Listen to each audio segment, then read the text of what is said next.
Hello everyone, Happy New Year to all of you. Let's discuss today's The Hindu editorial page. The first article is Reading the Tea Leaves for 2024. In this article, the writer says that the geopolitical landscape in the next 12 months is expected to continue with a blend of hope and realism. The past year has seen the continuation of the polycrisis, manifested in the COVID-19 pandemic, global economic slowdown, Russia-Ukraine war, climate challenges, escalating debt burden for developing countries, and the Israel-Hamas conflict. The world may get some relief and traverse a shiny patch or worsen before it gets better.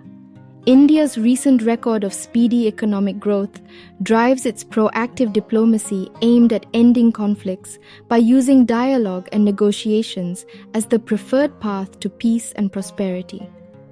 The two-state solution, which has been repeated by many as the ultimate mantra, has little chance of taking off due to an unbridgeable gap between the two sides and the enormous anger and anguish created by the recent hostilities. The growing regionalization of the conflict through attacks on merchant ships by the Yemen-based Houthi militia, probably with Iranian support, has further complicated the situation. Nightmares of violence at sea and the rise in prices of goods traded between Europe and Asia could turn out to be real in 2024. The future of the Russia-Ukraine war is more difficult to decipher because it is a conflict not only between two nations but also two conflicting systems. The Western security system represented by the North Atlantic Treaty Organization, NATO, and Russia. War fatigue has set in, and the United States finds it difficult to keep pouring billions of dollars into a war that Ukraine has little hope of winning. The decline in material and financial assistance will erode Ukraine's ability to continue the war. Russia, having failed to prevail over a smaller neighbor, has shown remarkable tenacity to withstand the combined opposition of the West, biting economic sanctions, near universal condemnation by the United Nations, and internal upheaval. Scholars suggest that if President Trump enters the White House in January 2025, the war may end then, if not earlier. However, if President Joe Biden gets a second term, this war may go on. The world is anxious to avoid the outbreak of a new violent conflict in 2024. Potential flashpoints are all in the Indo-Pacific: Taiwan, North Korea, the South China Sea, especially the sharpening feud between China and the Philippines, and the India-China border. Their fate will continue to be molded by the evolving US-China strategic rivalry and the India-China contestation. India's diplomacy has made significant strides in managing relations with major powers, including the US and India, with notable achievements such as political convergence, enhanced defense cooperation, and the expansion of the US-India Initiative on Critical and Emerging Technology (ICT). The Khalistani issue and repercussions of the Panun Nijar saga may cast a dark shadow, but are unlikely to hurt India's growing strategic partnership in the medium term. Cooperation with the European Union (EU) and bilateral relations with key member states are expected to advance positively. French President Emmanuel Macron's visit to Moscow will further deepen collaboration with a vital strategic partner. Special relations with Japan and Australia and further consolidation of the Quad, Australia, India, Japan, the US, are on the cards. India's relations with Russia have been stable and resilient, with a Modi-Putin summit near certainty in 2024. The G20 presidency was handled effectively, leading to the adoption of the New Delhi Leaders' Declaration with 100% consensus. However, success in implementing summit decisions is now largely dependent on Brazil and South Africa, and India will exert as much influence and determination as possible to secure optimal implementation. China will continue to be the number one challenge in 2024 and beyond, with its economic largesse and strategic vision aiming to keep India tied down to its neighbor. Indian diplomacy will grapple with both old and novel issues, including climate change, free trade agreements, digital technology, and AI in economic development. The next article is floods and a preventive measure that needs review. In this article, the writer says that since Cyclone Michuang passed, every resident of Chennai still experiences the consequences of decisions taken by an army of people. These decisions have consequences both visible and hidden. In 2015, many believed that stopping the release of water from a nearly full reservoir was a logical and sensible decision. But this practice was what led to the most tragic outcomes of the floods. Homes without power can be dangerous, as elderly relatives can trip, fall, and break a hip, which can be life-threatening. In Tamil Nadu, in 2021, there were 13.8 crore people over 60 years old, with 500,000 people above this age, and over 50,000 aged 80 or above. Many live alone or with limited assistance, and area-wide power disruption is a significant hazard. Security and safety concerns are also significant in domestic households. Accidents and injuries are more likely to happen in the dark, and simple tasks become fraught and even dangerous. Reptiles and insects could crawl into the house, and miscreants could also enter the house. Decision-making in any crisis can be emotionally challenging and psychologically stressful.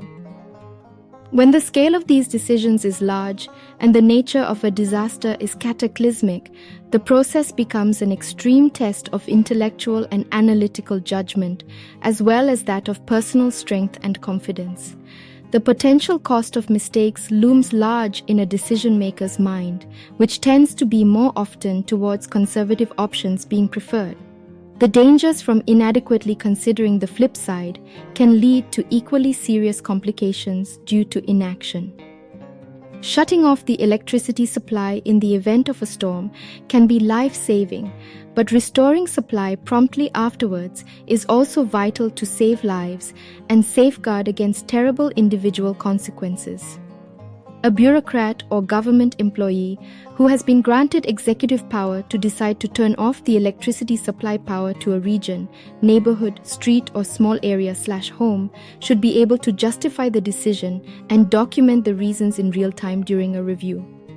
Just as premature restoration of power is vital for a power outage, it is essential for decision makers to be held accountable for their choices and to consider the potential consequences of their actions. The next article is Endgame. Tripartite agreement gives honorable exit to cadres of much weakened ULFA. In this article, the writer says that the United Liberation Front of Assam, ULFA, has signed a tripartite agreement in New Delhi, marking the end of a process that began in 2009. The ULFA's chairman, Arabinda Raikowa, was arrested 15 years ago, and other key leaders surrendered. By 2011, the ULFA's pro-talks faction had already signed a suspension of operations agreement, with several cadres staying at special camps called Nabanirman Kendras. The current tripartite memorandum of settlement allowed the cadres to surrender arms and leave their camps. The ULFA, independent, has remained hostile to the peace process since then, with Barua believed to be in northeast Myanmar. The ULFA has lost its potency as an insurgent force since its heyday in the 1990s, when it managed rural Assam's discontent.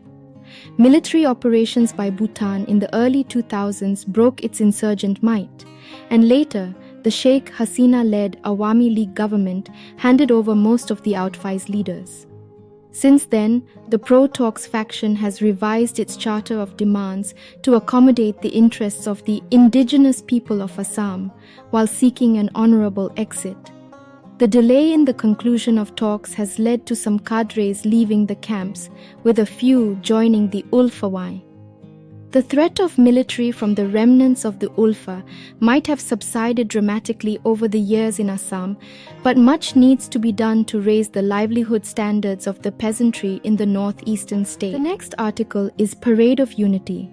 Political partisanship has no place on Republic Day. In this article, the writer says that the Republic Day parade in India has faced controversies due to the lack of qualified tableau by opposition-ruled states like Delhi, Punjab, and West Bengal. The Aam Aadmi Party, AAP, in Delhi and Punjab, along with the Trinamool Congress in West Bengal, have been accused of partisanship. Delhi's proposal to showcase its school education and health services, while Punjab's plan to exhibit its heritage and martyrs' history for India's national movement, was rejected. West Bengal's proposal to display the Kanashri project for girls in the state was also rejected. Similar proposals from Delhi and West Bengal have been rejected earlier. The parade is a combination of patriotism and pomp, an observance of the country's unity and diversity. It is a show of hard power, highlighting India's military might, cultural heritage, and soft power. The theme for 2024 is India, Mother of Democracy, and Viksit Bharat. The Ministry of Defense has an elaborate screening mechanism that selects participants with key factors including visual appeal, impact on masses, theme, detail, music, and local artists' involvement. This is an unfortunate turn for a cherished national day, as some states feel excluded for political reasons. The center should strive for more objectivity in the selection of tables and leave little room for complaint.